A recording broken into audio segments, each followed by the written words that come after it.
Hidup Santi tidak pernah berjalan lurus seperti harapannya dulu. Gadis asal Kendal, Jawa Tengah itu lahir dari keluarga yang cepat retak, ayah yang suka mabuk, dan ibu yang akhirnya menyerah meninggalkan rumah. Sejak kecil, Santi terbiasa sendiri, tak ada pelukan hangat, tak ada bisikan kamu hebat yang menenangkannya saat dunia terasa berat. Di usia 20 tahun, ia menikah muda. Lelaki itu, Johan, sempat menjadi dunianya, setitik cahaya dalam hidup suramnya. Tapi cahaya itu cepat padam 2 tahun setelah pernikahan. Saat anak pertamanya baru berusia 1 tahun, Santi memergoki Johan berselingkuh dengan perempuan lain. Saat ia menuntut hak asuh, keluarga Johan mengintimidasi, mengancam akan melaporkannya atas tuduhan fitnah. Anak mereka, kecil mungil yang bahkan belum bisa berbicara lancar, direnggut paksa dan diasuh oleh nenek dari pihak suaminya. Sejak itu,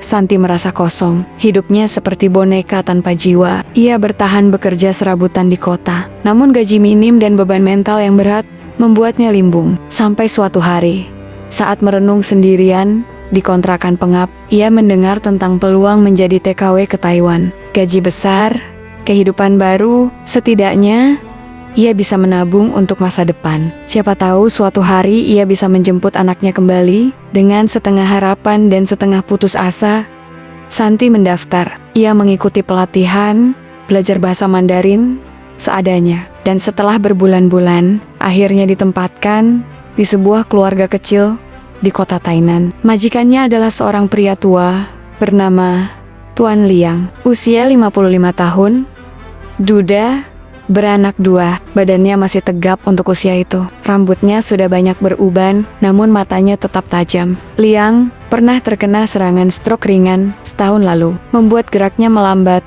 terutama di sisi kanan tubuhnya. Ia membutuhkan bantuan untuk berjalan, mandi, dan kegiatan sehari-hari. Ketika pertama kali bertemu, Santi tidak merasa apa-apa. Baginya, ini hanya pekerjaan. Ia harus kuat demi masa depan, demi anaknya. Tapi ia tidak tahu, takdir sudah menunggu dengan jalan cerita lain.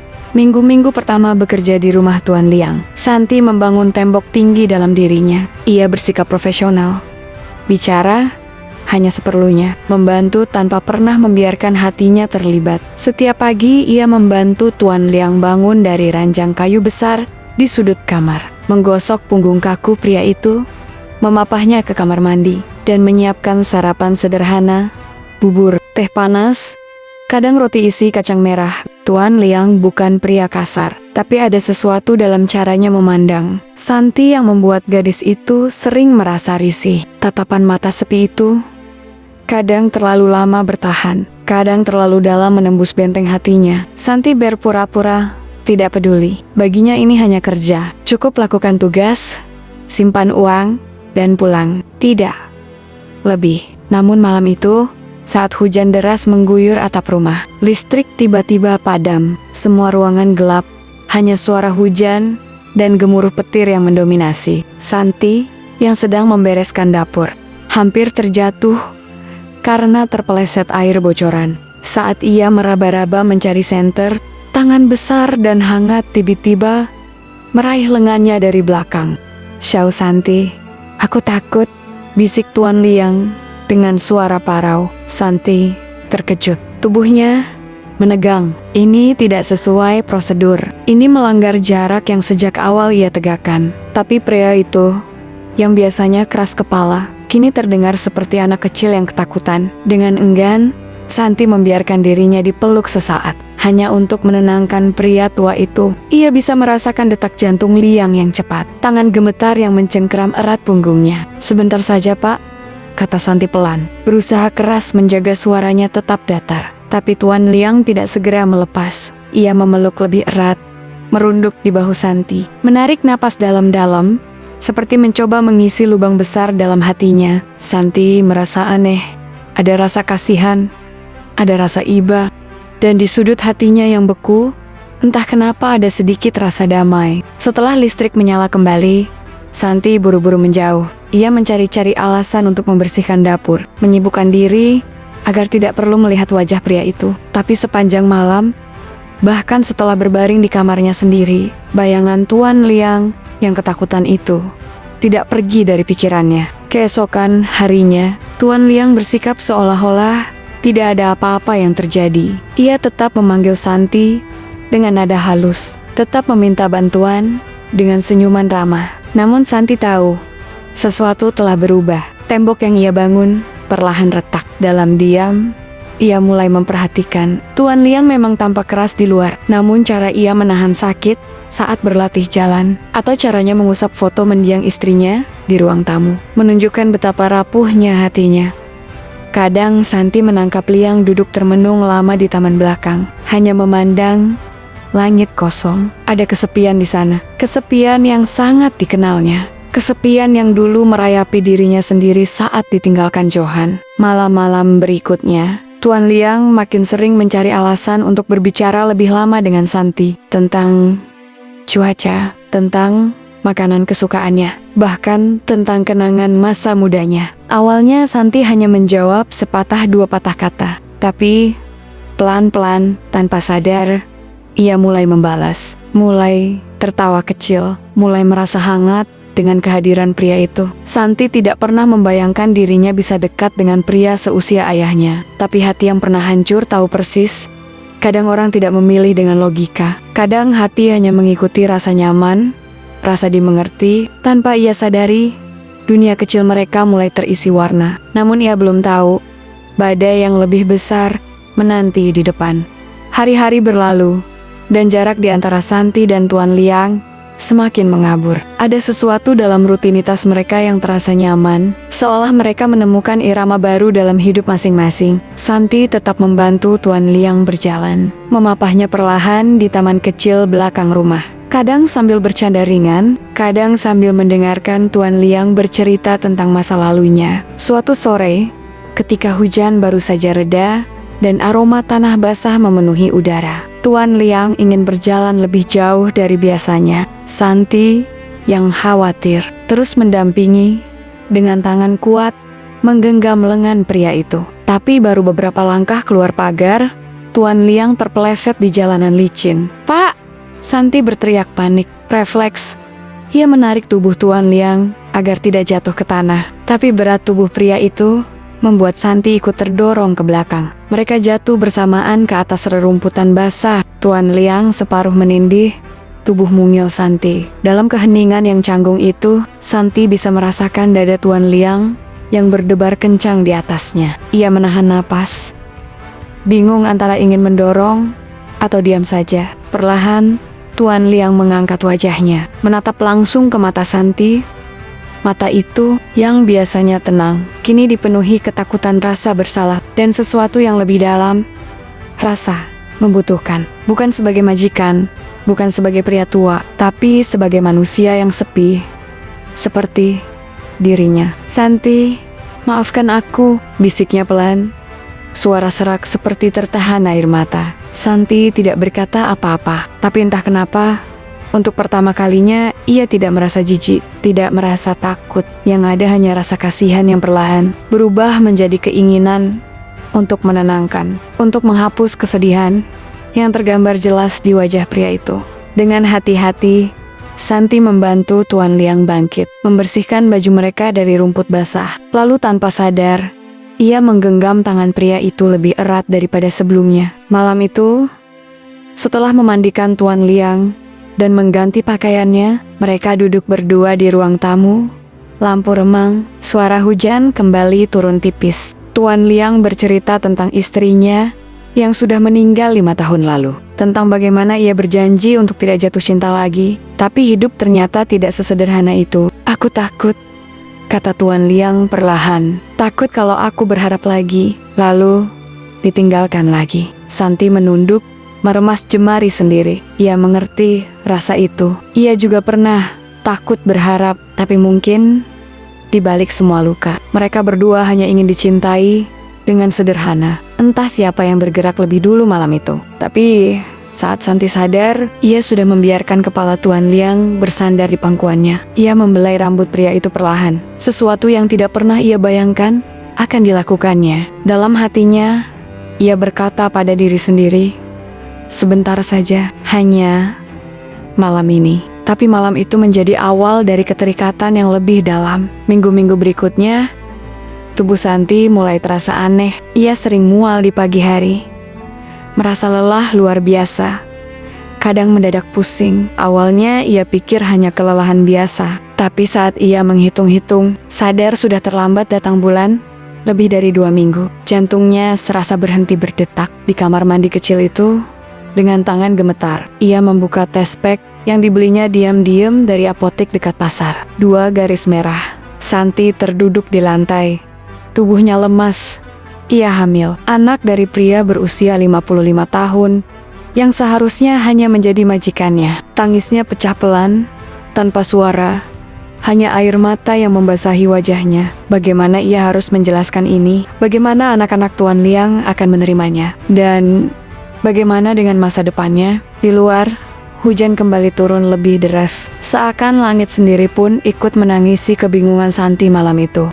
Hari-hari setelah tahu dirinya hamil, Santi hidup dalam ketakutan. Ia mencoba menutupi perutnya yang mulai sedikit membuncit dengan baju longgar. Ia lebih banyak diam, lebih banyak menghindar dari tatapan Tuan Liang. Tapi tubuhnya perlahan mengkhianati dirinya sendiri. Pagi hari, ia muntah-muntah, wajahnya pucat, tubuhnya lemas. Tuan Liang yang mulai curiga, berulang kali bertanya, "Santi, kamu sakit? Apa aku perlu panggil dokter?" Tanyanya suatu pagi saat Santi nyaris pingsan setelah membersihkan dapur. Santi menggeleng cepat. "Nggak apa-apa, Pak. Capek biasa," jawabnya, memaksa tersenyum. Tapi kebohongan tidak bisa bertahan lama. Suatu sore, tanpa pemberitahuan, 2 anak Tuan Liang, putra sulungnya, Liang Wei dan adik perempuannya, Liang Mei, datang ke rumah. Liang Wei, pria berwajah keras di usia 30-an, mengenakan jas rapi. Wajahnya penuh curiga begitu melihat Santi berjalan pelan sambil memegangi perut. Liang Mei, yang lebih ramah namun tajam, langsung memperhatikan perubahan itu. "Ayah, kenapa pembantumu terlihat sakit?" tanya Liang Mei dengan nada datar. Matanya meneliti Santi dari atas ke bawah. Tuan Liang hendak menjawab santai, tapi tiba-tiba Liang Wei berjalan cepat mendekati Santi. Tanpa sopan langsung menarik tangan gadis itu. "Sini," bentaknya. Santi terkejut, berusaha menghindar. Tapi Liang Wei lebih cepat. Ia mendorong tubuh Santi hingga jatuh terduduk di sofa. Lalu tanpa aba-aba menarik baju longgar Santi ke atas sedikit, memperlihatkan perutnya yang mulai membulat. Semua membeku. Liang Mei menutup mulut dengan tangan. Wajahnya pucat. Tuan Liang berdiri terpaku. Wajahnya syok. Kamu menghamili pembantu ini?" Liang Wei membentak ayahnya dengan suara tinggi. Matanya merah. Tuan Liang butuh beberapa detik untuk menguasai dirinya. Lalu, ia berjalan pelan menghampiri Santi. Memapah gadis itu berdiri dengan suara yang dalam dan berat. Ia berkata, "Aku yang bertanggung jawab. Aku yang memilih. Ini bukan urusan kalian." "Tidak urusan!" Liang Wei hampir berteriak. "Dia pasti mengincar hartamu, ayah. Dia perempuan licik." Santi menunduk, menahan air mata. Ia ingin membela diri, ingin berteriak bahwa ia tidak pernah berniat demikian. Tapi lidahnya keluh. Tak ada satupun kata yang mau keluar dari mulutnya. Tuan Liang menggenggam tangan Santi erat-erat. "Aku tahu siapa Santi. Dia lebih jujur dari siapapun yang pernah aku kenal," katanya dengan suara gemetar. Liang Mei yang sejak tadi diam, akhirnya angkat bicara. "Ayah, pikirkan baik-baik. Ini bukan tentang harta, ini tentang hidupmu, tentang masa depanmu." "Aku sudah memikirkannya," jawab Tuan Liang tegas. "Aku ingin bahagia." Apakah itu salah? Untuk pertama kalinya dalam hidup Santi, ada seseorang yang membelanya di depan semua orang. Ada seseorang yang memilihnya, bahkan saat dunia memandangnya rendah. Liang Wei masih marah, tapi Liang Mei menarik lengan kakaknya, mengisyaratkan agar mereka pergi dulu untuk menenangkan diri. Saat pintu menutup dengan keras di belakang mereka, Santi akhirnya menangis dalam pelukan Tuan Liang.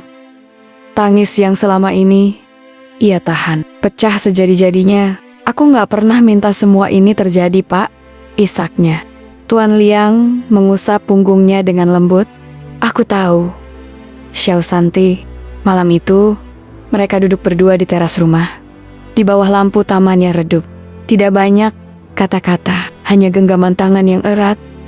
Hanya air mata yang mengering perlahan. Santi tahu jalan di depan mereka tidak akan mudah. Tapi untuk pertama kalinya, ia juga tahu ia tidak sendirian lagi. Di dalam perutnya, ada kehidupan kecil yang tumbuh, membawa harapan baru. Dan di sebelahnya, pria yang dulunya hanya majikan, kini menjadi sandaran satu-satunya. Takdir mereka telah terikat, entah suka atau tidak. Dan di hatinya, perlahan tumbuh rasa yang dulu dikira sudah mati, rasa ingin mencintai dan dicintai. Sejak malam pengakuan itu, kehidupan Santi dan Tuan Liang berubah. Di rumah itu, mereka hidup dalam dunia kecil milik mereka sendiri, berusaha menutup telinga dari bisik-bisik sinis tetangga dan tatapan tajam keluarga. Namun tetap saja, dunia luar perlahan merembes masuk. Liang Wei berhenti mengunjungi ayahnya. Telepon darinya hanya berisi nada dingin, bahkan terkadang ancaman halus tentang warisan dan reputasi keluarga. Liang Mei lebih lembut, sesekali datang membawa buah tangan dan alasan basa-basi. Tapi tatapan matanya masih dipenuhi keraguan, seakan mencari-cari alasan untuk mempercayai atau membenci Santi. Santi sendiri berusaha keras menunjukkan ketulusan hatinya. Ia tetap bekerja tanpa pamrih, tetap memperlakukan Tuan Liang dengan hormat. Bahkan saat kehamilannya makin besar dan tubuhnya mulai mudah lelah, ia tidak pernah meminta lebih, tidak merengek, tidak manja. Ia hanya ingin satu hal, diterima sebagai bagian dari keluarga kecil itu. Untuk dirinya sendiri, bukan karena perutnya yang membuncit. Tuan Liang melihat semua itu. Ia tahu Santi bukan wanita rakus seperti yang dituduhkan. Ia tahu Santi mencintainya dalam diam, dalam caranya menyiapkan teh hangat tiap pagi, dalam caranya memapahnya berjalan di taman walau perutnya sendiri makin berat. Suatu hari, saat Santi sedang menyapu halaman, Liang Mei datang tanpa pemberitahuan. Ia berdiri lama di gerbang, memperhatikan Santi yang berkeringat. Punggungnya sedikit membungkuk, namun tetap bersemangat membersihkan dedaunan. "Aku boleh masuk?" tanya Liang Mei akhirnya. Suaranya lebih pelan dari biasanya. Santi tersentak, buru-buru mengangguk dan membukakan pintu. Di ruang tamu, sambil menyeruput teh hangat buatan Santi, Liang Mei memperhatikan gadis itu lama sekali sebelum akhirnya berkata, "Aku dulu berpikir kamu hanya mengincar harta ayahku." Santi menunduk, tak berani membalas. "Tapi aku salah," lanjut Liang Mei pelan. "Aku lihat sendiri. Kalau kamu cuma mau uang, kamu pasti sudah menyerah sejak awal. Kamu tetap di sini, merawatnya, meski semua orang menentang." Air mata menggenang di mata Santi, tapi ia menahannya, hanya menggenggam ujung bajunya erat-erat. Liang Mei tersenyum samar. "Kalau kamu membuat ayah bahagia, aku rasa aku bisa menerima kamu." Kalimat itu sederhana namun berat, meluruhkan semua ketegangan di dada Santi. Ia menunduk dalam-dalam, menahan isak haru. Untuk pertama kalinya, ada yang membuka pintu baginya. Beberapa hari kemudian, Liang Wei juga datang. Kali ini tidak membawa amarah. Ia hanya berdiri kaku di pintu, menatap Santi dengan ekspresi rumit. "Ayah keras kepala," katanya tanpa basa-basi. "Kami tidak bisa mengubah keputusan ayah. Kalau dia bahagia, ya sudah." Sebuah kalimat pendek, namun itu cukup. Hari-hari berikutnya, keluarga kecil itu mulai terbentuk perlahan. Liang Mei sering datang membawa buah-buahan segar dan pakaian bayi. Bahkan Liang Wei, walau masih kaku, sesekali menanyakan kabar kehamilan Santi lewat pesan singkat. Tuan Liang sendiri terlihat lebih hidup. Ia lebih sering tertawa, lebih rajin berlatih jalan, meski kadang masih terseret. Di sampingnya, Santi selalu ada, menopangnya dengan sabar, dengan cinta yang tak pernah ia bayangkan bisa ia rasakan lagi. Setelah semua luka masa lalu, bulan demi bulan berlalu. Perut Santi semakin besar, tubuhnya semakin lemah, namun hatinya justru semakin kuat. Ia tidak lagi merasa sendirian. Di dalam dirinya ada kehidupan baru yang tumbuh, dan di sampingnya ada tangan tua yang menggenggam tangannya erat, seolah berjanji bahwa apapun yang terjadi, mereka akan menghadapinya bersama. Mereka telah melalui badai, dan kini perlahan mereka mulai melihat cahaya di ujung jalan. Hari itu langit kota Tainan cerah sekali. Angin berhembus lembut, membawa aroma bunga dari taman belakang rumah. Tapi di dalam rumah sederhana itu, suasana tegang mengisi setiap sudut. Santi menggenggam erat tangan Tuan Liang. Tubuhnya bergetar menahan rasa sakit yang datang berulang. Kontraksi itu sudah sejak tadi menguat, dan sekarang, setelah berjam-jam bertahan, Santi tahu bayinya siap lahir. Tuan Liang, dengan wajah pucat namun penuh keteguhan, duduk di sebelah ranjang kecil yang disiapkan di ruang tamu. Ia tak berani melepas tangan Santi, seolah kalau ia melepaskan sedikit saja, dunia bisa runtuh. "Pak, sakit, Pak," rintih Santi lirih. Air matanya mengalir tanpa bisa ditahan. "Aku di sini, Xiao Santi. Aku di sini," bisik Tuan Liang sambil mengecup punggung tangan gadis itu. Seorang bidan lokal, teman lama keluarga, datang tergesa-gesa. Dengan cekatan ia memeriksa Santi, memandu napasnya, dan memberikan semangat. "Sedikit lagi, Santi. Kuat sedikit lagi," kata bidan itu. Senyumnya lembut. Liang Mei dan Liang Wei berdiri di sudut ruangan, wajah tegang. Liang Mei menggenggam tas kecil berisi perlengkapan bayi, sementara Liang Wei menatap kosong ke arah jendela, berusaha menutupi kegelisahannya. Saat jeritan pertama Santi menggema di dalam ruangan, semua menahan napas. Detik-detik itu terasa panjang, seolah waktu berhenti bergerak. Lalu, suara tangisan bayi memenuhi udara. Nyaring, kuat, penuh kehidupan. Bidan itu tersenyum lebar, mengangkat bayi mungil berkulit merah muda, membungkusnya dengan kain lembut. "Perempuan," serunya.